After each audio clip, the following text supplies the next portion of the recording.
Hello mga kapatid, welcome back po sa ating Bible study. I pray na maayos ang inyong kalagayan, maayos ang inyong kalusugan. I pray na patuloy ang inyong pagbabasa ng Biblia, pag-aaral ng salita ng ating Panginoon. It's very important po na tayo ay araw-araw na nagbabasa, nakikinig ng salita ng ating Panginoon dahil yung ah, hunger, yung desire to learn more about God ay konektado po sa ating pagmamahal sa ating Panginoon. Gaano ba natin na-appreciate yung ginawa sa atin ng Panginoon na pagdiligtas mula sa hell, ano? So, sa susunod po, pag-uusapan natin yung about sa salvation. Ngayon po, itong lesson 5 natin sa ating series na overview of the Bible ay kabuuan ulit. No? So, lesson 3 and 4, napag-aralan natin yung Old Testament, yung New Testament, ano ba yung nakapaloob sa Old Testament, nakapaloob sa New Testament, konektado ba sila? Nakita natin, di ba? Konektado sila. Ano ba yung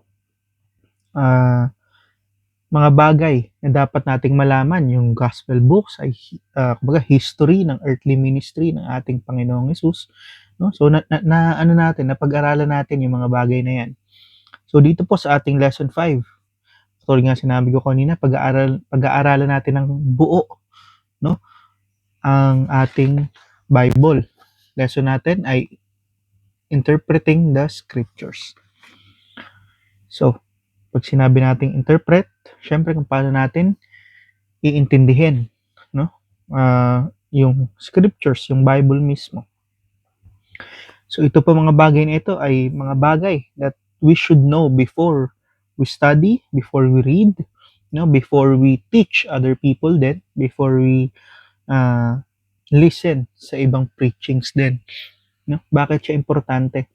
Kasi po mga kapatid, kapag hindi natin naintindihan, no, yung 2 Timothy chapter 2 verse 15, yung rightly dividing the word of truth, medyo mami-misinterpret po talaga natin yung sinasabi ng ilang verses, ilang chapters, or karamihan talaga mami-misinterpret natin, no? Yung mga bagay na hindi naman dapat para sa atin ay may apply natin sa ating sarili. Yung bagay na sinabi sa atin ng ating Panginoon na baka yun pa yung ma-miss natin, no? So very important na we are rightly dividing the word of truth, mga kapatid. So start po tayo. Meron tayong 5 items dito, 5 things na dapat nating maintindihan kapag tayo ay nagbabasa ng ating Biblia. So number 1, every word in the Bible is pure and given by inspiration of God. So napag-aralan natin ito before na ang scripture, ang kalahatan ng scripture ay given by inspiration of God. No? Makikita natin yung divine author, no? Yung pagiging divine author ng ating Panginoon na itong librong to sinulat 1500 years, over 40 or 40 authors, 3 different languages, 3 continents, 'di ba? Pero sobrang konektado ng mga verses. Makipag-aaralan din natin 'yan. Sobrang konektado ng mga verses, konektado ng mga nilalaman. So, grabe, sobrang ano po nito, sobrang interesting na pag-aralan, no? So every word in the Bible is pure and given by inspiration of God. So punta po tayo sa Proverbs chapter 30 verse 5. Again, sinulat ko po yung ating mga verses sa ating notes. Ito po ay medyo mahaba-haba, 3 pages. Kaya natagalan po tayo mag-video dahil tagalan po tayo mag-prepare, no? Number 1, every word in the Bible is pure and given by inspiration of God. Proverbs chapter 30 verse 5, every word of God is pure. He is a shield unto them that put their trust in Him. So, every word of God is pure. Ibig sabihin po, lahat po ng nakapaloob, no? Mula Genesis chapter 1 verse 1 hanggang kaduluduluhan, mga kapatid, ay pure, no? Ito ay given by inspiration of God, mga kapatid. Lahat ito, buong nilalaman, yung mga thee, thou, lahat yan, kahit yung mga you, yung mga ye, lahat po yan, nandiyan dahil yan po ang design ng Panginoon para maintindihan natin ang kanyang salita. No? So, 2 Timothy chapter 3 verse 16, all scripture is given by inspiration of God. So napag-aralan natin ito before. Again, parang ano lang ito, itong item number 1 ay recap sa ating previous lessons. So uh, all scripture is given by inspiration of God, no?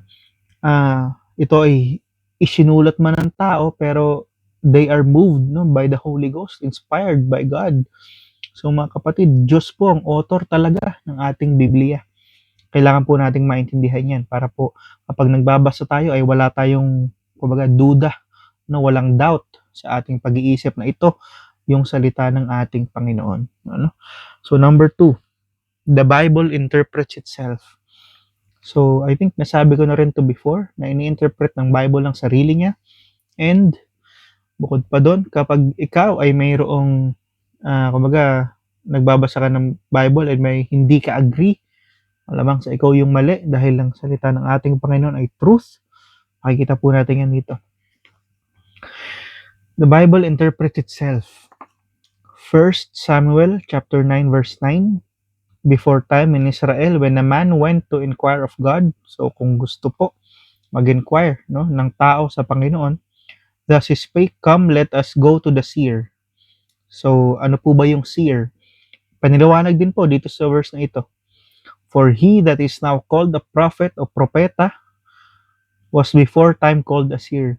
No? So yung prophet daw po pala ngayon, or itong nung sinulat ito, no, yung prophet daw po ay dati ang tawag sa kanila seer. No?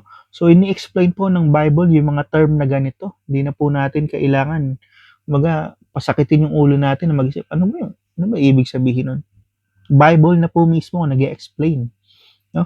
John chapter 17 verse 17. Sanctify them through thy truth. Thy word is truth. So, sinabi po, sanctify them through thy truth. So, ano po yung truth? Yung kasunod, dinagdagan pa para mas malinaw. Thy word is truth. No? So, the Bible itself will interpret and explain words for the reader para sa ating mga nag-aaral ng Biblia. Bible na po ang gumagawa ng paraan para mas maintindihan natin ang salita ng ating Panginoon. So, 2 Peter chapter 1 verse 20, knowing this first, that no prophecy of the scripture is of any private interpretation. So, ano pong ibig sabihin nito? Na hindi po pwede na i-interpret ko ang Bible sa ganitong paraan, i-interpret niya sa ganong paraan, interpret nila sa ganong paraan, tas lahat yon tama. Hindi po. Ano? Ito pong Biblia ay ni-interpret ang kanyang sarili. And again, lagi ko pong sinasabi, ang Biblia po ang ating final authority. Kung ano po ang sinasabi ng Biblia, ayun po ang ibig niyang sabihin. So, hindi po natin kailangan na makipag-away sa kung kani-kanino na paglalaban mo yung kung ano sa tingin mo yung tama. Huwag mong isipin yung kung ano yung sa tingin mong tama. Ang isipin mo, ano ba yung sinasabi ng Biblia? Ano ba yung sinasabi ng Panginoon? No, about sa certain topic na pinag-aaralan mo, no? So again, Bible po ang ating pagbabasihan ng lahat.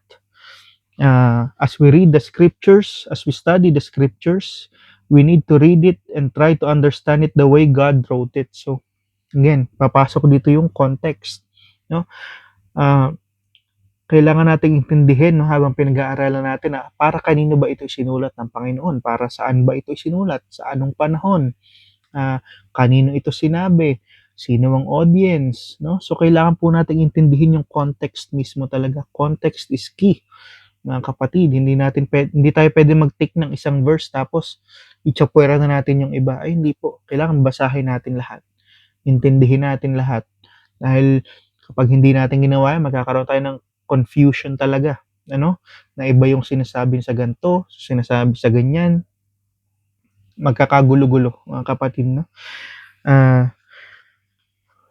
As we try to understand it the way God wrote it, not giving our own meanings to the word, no? So yun nga, hindi natin kailangan bigyan ng meaning yung mga salita dito dahil Biblia na mismo ang nagbibigay ng kahulugan sa kanyang sarili. Kung ano ba yung gusto niyang sabihin, no? So sa Bible po tayo magre-rely. Number 3, cross-reference verses. Scriptures interpret scriptures. So dito po ginagawa natin ito sa mga previous studies natin, kukuha tayo ng scriptures and then hahanap tayo ng reference pa ng verse na ito sa kung saan pang book sa Bible, para mas mapatibay yung ating argument, yung ating point. Dahil scriptures interpret scriptures. Kung ano yung sinasabi dito sa kabila, malamang sa malamang, sigurado, yan din yung sinasabi dito sa kabila. Connected po iyang mga iyan. Let's give an example. Punta po tayo sa book of Psalm, chapter 130, verse 7 and 8. Actually, verse 8 lang, pero sama natin 7. Let Israel hope in the Lord, for with the Lord there is mercy, and with him is plenteous redemption. Redemption, verse 8. And he shall redeem Israel from all his iniquities.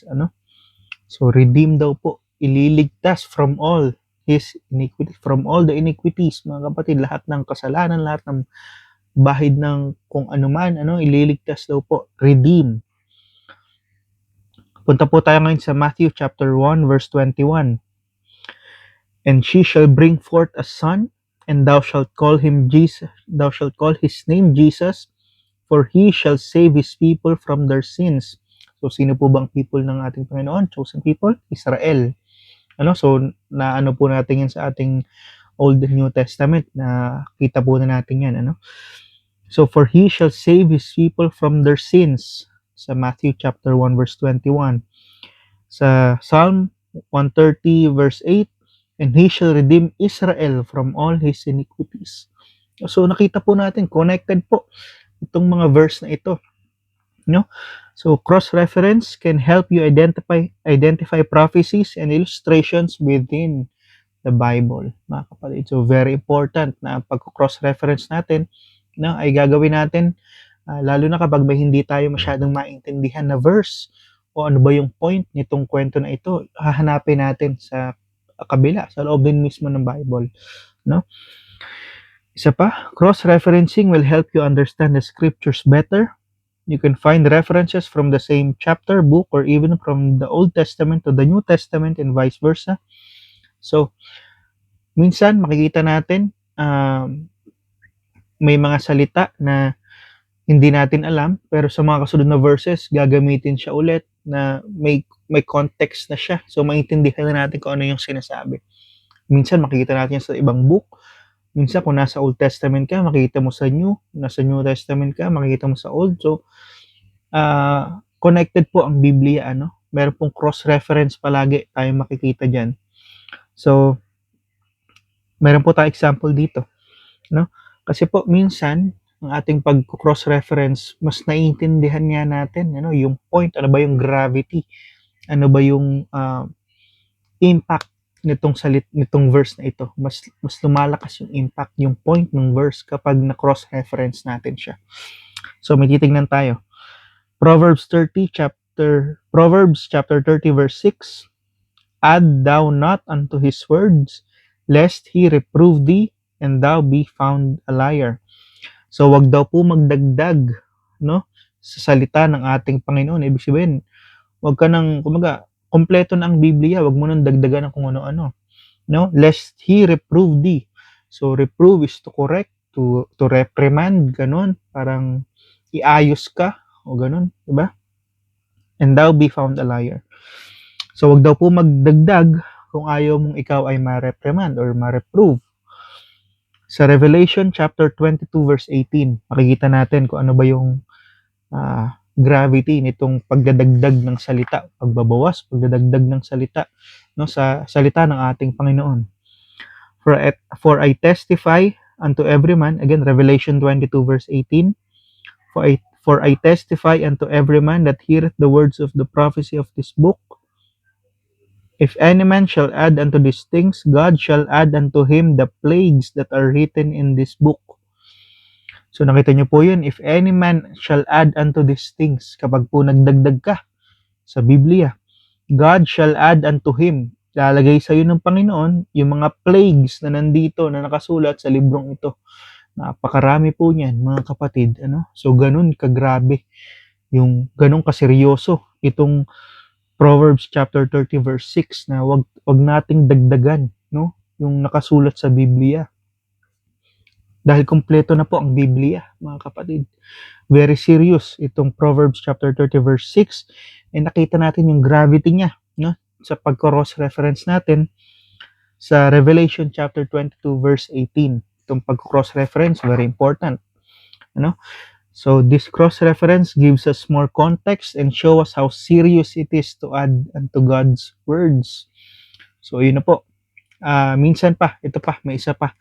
Minsan may mababasa tayo na it is written or it was written, lalong-lalo na sa New Testament, sa Gospel books, sa Matthew, Mark, Luke, and John, sa ministry, earthly ministry ng ating Panginoong Hesus, makikita natin yan, it was written, it is written, and then may kasunod na mga salita. So, ang ibig sabihin po yung mga kasunod, malamang sa malamang ay nanggaling sa Old Testament. Yung mga sinabi ng mga propeta before, sinabi sa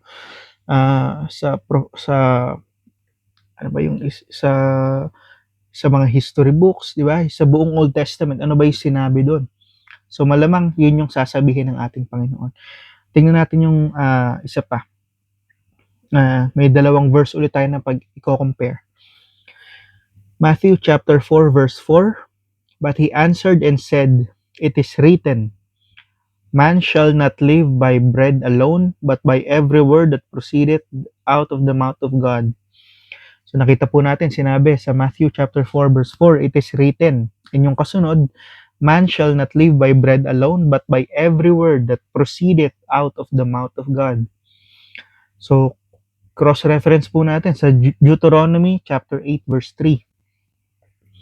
And he humbled thee and suffered thee to hunger and feed thee with manna, which thou knewest not, neither did thy fathers know, that he might make thee know that man doth not live by bread only, but by every word that proceedeth out of the mouth of the Lord that man live. So nakita po natin yung pagkakapareha sa Matthew chapter 4 verse 4.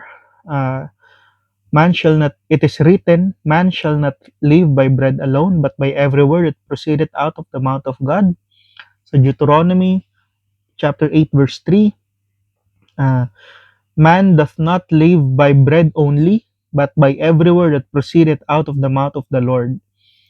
So, itong it is written, it was written, makikita po natin yung mga verses na yan sa Old Testament. So, it is very important para maintindihan natin yung context din ng ating binabasa. Okay, so yan po yung number 3, cross-reference. Number 4, law of first mention or rule of first mention. Ito pong law of first mention, ito ay helpful lang para makita natin saan ba ginamit itong salita na to nung umpisa. Makita natin ano ba yung meaning niya, Kasi maano po natin na kung dito siya ginamit, halimbawa yung salitang worship or salitang lamb, ano ba yung pinaggamitan itong mga salitang ito? Malamang sa malamang yung mga kasunod na paggamit sa mga salitang ito, yun din po yung ibig sabihin. So may titingnan po tayo. Genesis chapter 22 verse 2. And he said, take now thy son, thine only son, Isaac, whom thou lovest, and get thee into the land of Moriah, and offer him there for a burnt offering upon one of the mountains which I will tell thee of. So yung first mention ng salitang love, sa book of Genesis, sa buong Bible ay sa book of Genesis, nung in-instruct po si Abraham, na yung kanyang pinakamamahal, yung kanyang anak, only son, Isaac, whom thou lovest. Sinabi ng ating Panginoon, lovest, mahal. The only son, nag-iisang anak. In-instruct po siya na i-offer si Isaac, i-sacrifice, kumbaga. So makita natin na yung paggamit sa salitang love dito ay meron ng correlation between love and sacrifice. May correlation na. Nakita natin na medyo magkasama na sila. Sa verse same chapter, Genesis chapter 22 verse 7 and 8. And Isaac spake unto Abraham his father, and said, My father. And he said, Here I, my son. And he said, Behold the fire and the wood, but where is the lamb for a burnt offering? So, nasan daw po yung lamb, para sa offering or yung sacrifice? And Abraham said, My son, God will provide himself a lamb for a burnt offering. So they went both of them together. No, so dito po makikita natin na ang love pala, no, ay kadugtong, no, ay sacrifice. No, nakita natin yung unang mention ng salitang love, no, ay patungkol agad sa offer, patungkol agad sa pagbibigay, to give. So sacrifice agad yung love, no?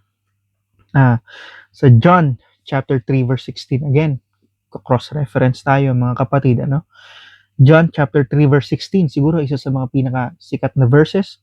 For God so loved the world that He gave His only begotten Son, that whosoever believeth in Him should not perish but have everlasting life. So nakita niyo po, for God so loved again the world that He gave, no? So nakita natin na kapag nagmamahal ka, may giving na kaakibat. So give and love parang magkasama sila, no? Give and love magkasama sila, no?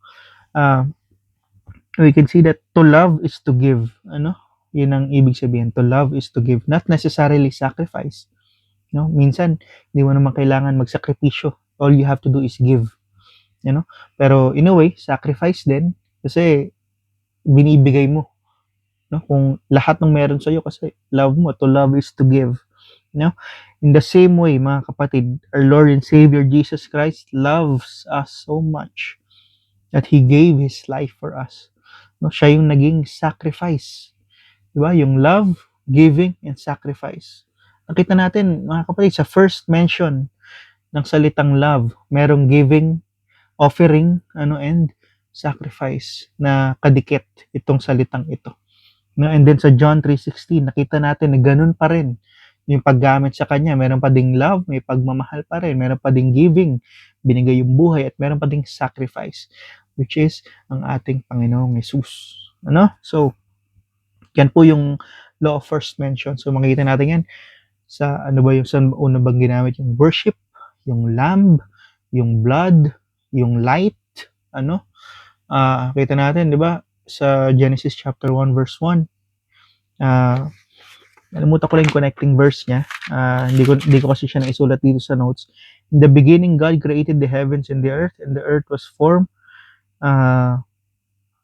and was without form and void, and darkness was upon the face of the deep, and the Spirit of God moved upon the face of the waters. Verse 3, and God said, Let there be light, and there was light.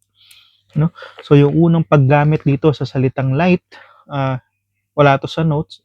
Yung unang paggamit sa salitang light ay to eradicate yung darkness, 'di ba? Kaya tinatawag din na light ang ating Panginoon, light of the world. Sa Psalm chapter 119 verse 105, you're the lamp unto my feet, light unto my feet, light unto my path, So liwanag, para nag-eradicate ng darkness. So nakikita po natin yung mga ganyan, yung first mention ng mga salita sa mga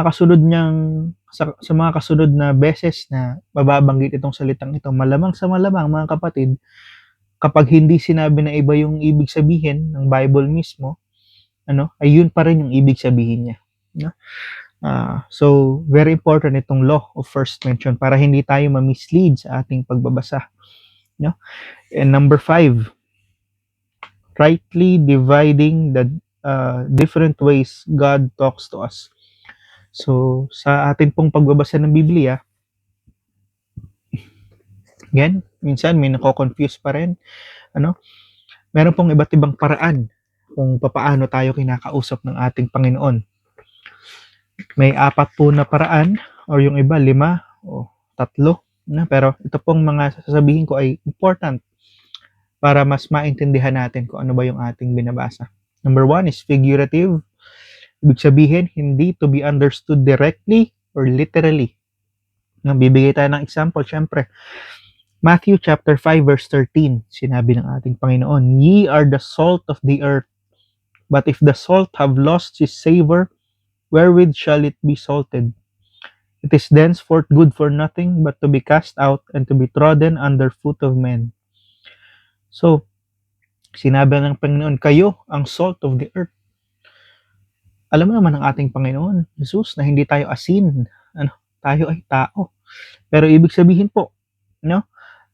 Parang gumagamit siya ng metaphor para ihambing tayo sa salt. We are the salt of the earth, no? Na kapag nawala yung ating savor, ano pang ating silbi, ano? So yun po yung ibig sabihin, no? Na figurative. Ibig sabihin po, gumagamit ng salitang ating Panginoon na hindi, kumbaga, hinahambing tayo sa isang bagay, sa kung ano man, no? Para mas maintindihan natin yung gusto niyang ipahayag, no? So number 2, prophetic. Events come, God's plans through the prophets. Syempre, prophetic, ito po yung mga prophecies, yung mga prophecies or mga nababasa natin na to come pa, or sinabi sa Old Testament, then nangyari sa New Testament, then may makikita tayo mangyayari pa sa future, So prophetic ang tawag dito. So hindi natin siya, syempre kailangan pa rin natin isipin na nangyayari na ba ito ngayon o sa future pa ito, no? Kailangan nating i-rightly divide. So meron tayo ditong verse, 1 Peter chapter 1 verse 21, "For the prophecy came not in old time by the will of man." So hindi galing sa tao ang prophecies, hindi galing sa will of man, "but holy men of God spake as they were moved by the Holy Ghost." So very important na malaman natin yan, na holy men of God spake as they were moved by the Holy Ghost, yung another person of the Trinity. Very important na hindi tayo, hindi natin isipin na ang Biblia ay gawa-gawa lang ng tao. Yan yung pinanglalaban ng mga hindi naniniwala sa Panginoon, no? Sa ating mga naniniwala, yan yung panglaban nila na gawa-gawa lang yan ng tao. And again, nakita natin sa Biblia, hindi po ito galing sa will of man, Ito ay holy men of God spake as they were moved by the Holy Ghost. Inspired by God, mga kapatid. Punta po tayo sa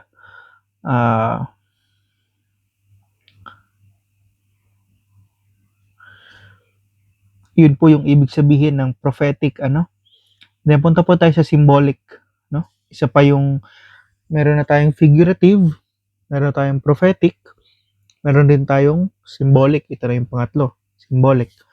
God sometimes uses words that symbolizes ideas to better convey His message to others. So anong ibig sabihin nito, na kapatid? Pupunta na tayo sa John chapter 1 verse 29. John chapter 1 verse 29. The next day John seeth Jesus coming unto him, and saith, Behold the Lamb of God, which taketh away the sin of the world. So nakita natin kanina sa Genesis, balik tayo sa law of first mention, mga kapatid. Kapag sinabing lamb, burnt offering or offering ito ay sacrifice. Mga peace offering, substitute sa payment of sin. Yan yung ibig sabihin ng lamb. Tinawag ang ating Panginoong Jesus na Lamb of God. Why? Kasi Jesus Christ paid all our sins and became the lamb for us. Siya yung naging siya yung kumuha nung dapat ay sa ating ibibigay na judgment, sa ating ibibigay na kaparusahan, For the wages of sin is death. Sinabi sa Romans. Pero ang ating Panginoon na po ang nagbayad niyan. Siya na po yung naging sacrificial lamb para hindi tayo dumanas ng paghihirap ng hell, So symbolic, ginamit po yung salitang lamb para mai-convey ng maayos kung ano ba yung ibig sabihin ng ating Panginoon. Ano ba? Sino ba yung ating Panginoon? Ano? So, last but not the least, yung literal, no? Pagbabasa ng literal. Read it as it is. The Bible says what it means and means what it says. No? So, syempre, may mga symbolic, may mga figurative tayo makikita. Pero, meron ding literal na mga verses. Actually, marami-rami din ang mga literal. Lalong-lalo na yung mga miracles. Ayan, di ba? Ay, party ng Red Sea. Hindi mo naman pwedeng i-spiritualize yung party ng Red Sea. Totoong nangyari talaga yan. Ano? So, meron tayong dalawang verse na titingnan dito. No? About same topic, pero makikita natin yung pinagkaiba ng pagbabasa ng literal and pagbabasa ng figurative or symbolic. So, sa Mark chapter 8 verse 19, when I break the 5 loaves among 5,000, how many baskets full of fragments took ye up? They say unto him, 12. So, sinabi po, when I break the 5 loaves among 5,000. So, totoo po ito, pinakain ng ating Panginoon Jesus, yung 5,000 na katao, ng tinapay, loaves, bread. So, hindi po yan symbolic, hindi yan figurative. Yan ay totoong nangyari, Kailangan natin siyang i-take as literal. Literal na nangyari itong pinakain niya yung 5,000. Itong mga gantong klase ng miracle. Kumbaga, pag in-spiritualize mo to, kapag binigyan mo ng ibang meaning, bukod sa nakasaad, parang insulto yan sa ating Panginoon. No? So, again, literal. Dapat natin siyang basahin ng literal. So, John chapter 6 verse 35. And Jesus said unto them, I am the bread of life. He that cometh to me shall never hunger, and he that believeth on me shall never thirst. So ano po yung ibig sabihin nito? Kailangan ba natin siyang i-take ng literal? Ang ating Panginoong Hesus ba ay tinapay? Hindi po. Siya po ay fully man and fully God. So, ibig sabihin, symbolic and or figurative ang ginagamit dito, illustrating ng ating Panginoon ay ang source, ang nagsusustain sa ating eternal life. Siya yung source, siya yung magsusustain ng ating eternal life. I am the bread of life. Siya yung magsusustain, di ba? Ang tinapay, yan yung bumubuhay sa'yo, di ba? So, yan yung nagsusustain sa ating buhay, eternal life, So, very important po na tayo ay mag-cross-reference, tingin ng context, yung mga bagay na ini-explain naman ng Bible, sa Bible na natin tignan, hindi natin kailangan mag-isip ng malalim. Kailangan po natin yan to rightly divide the word of truth, mga kapatid. So, medyo naging mahaba itong lesson natin ngayon kasi dami nating verse na tinignan, Isasend ko po ito sa inyo. Sana po ay mabasa ninyo habang pinapanood itong ating video, So, bakit natin ginawa itong lesson ito? Kasi po, itong, kumbaga, yung track natin sa ating pag-aaral ay papunta na po doon sa medyo mas malalim-lalim na. So, very important na malaman natin kung papaano ba talaga basahin ang Biblia. Although, hindi siya madali. Talaga namang very, kumbaga, it's very hard to understand the Bible as a whole, yung kabuuan ng Biblia.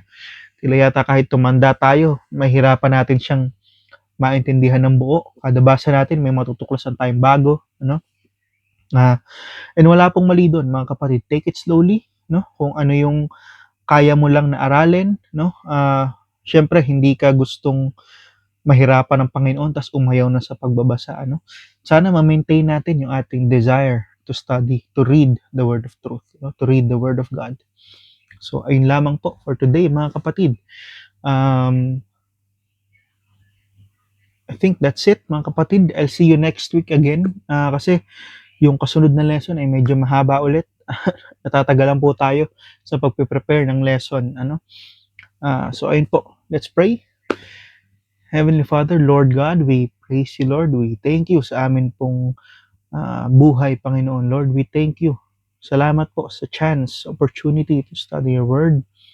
Thank you, Panginoon, sa amin pong mga pamilya, sa amin pong mga nakakasalamuha na patuloy na nagbibigay lakas sa amin para kami ay patuloy na maglingkod sa inyo, Panginoon. Lord, we pray na sana po ay yung mga ah, mahal po namin sa buhay, kaibigan, kamag-anak, katrabaho, Panginoon, na hindi pa po nakakita ng o nakakarinig ng gospel of salvation, Panginoon. Sana po mabuksan ninyo ang kanilang mga puso, ang kanilang mga tenga, para po kapag kami po ay nag-share ng gospel of salvation, gospel of the grace of God, Panginoon, Lord, sana po maintindihan nila at tanggapin nila ang Panginoong Yesus sa kanilang mga puso.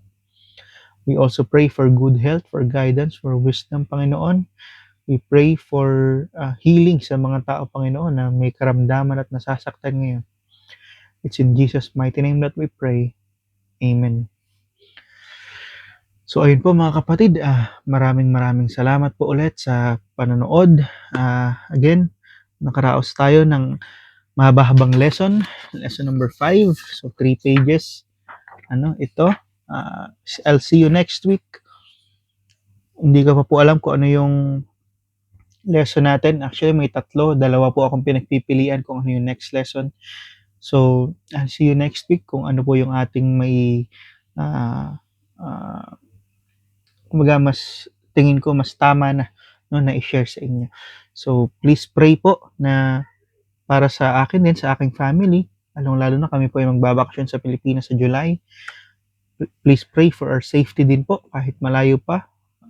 I appreciate po yung prayers ninyo. So, sana po kapag tayo nag-decide na mag-Bible study sa Pilipinas ay maka-attend po kayong lahat. So, yun po muna sa ngayon and bye-bye. God bless po sa inyong lahat.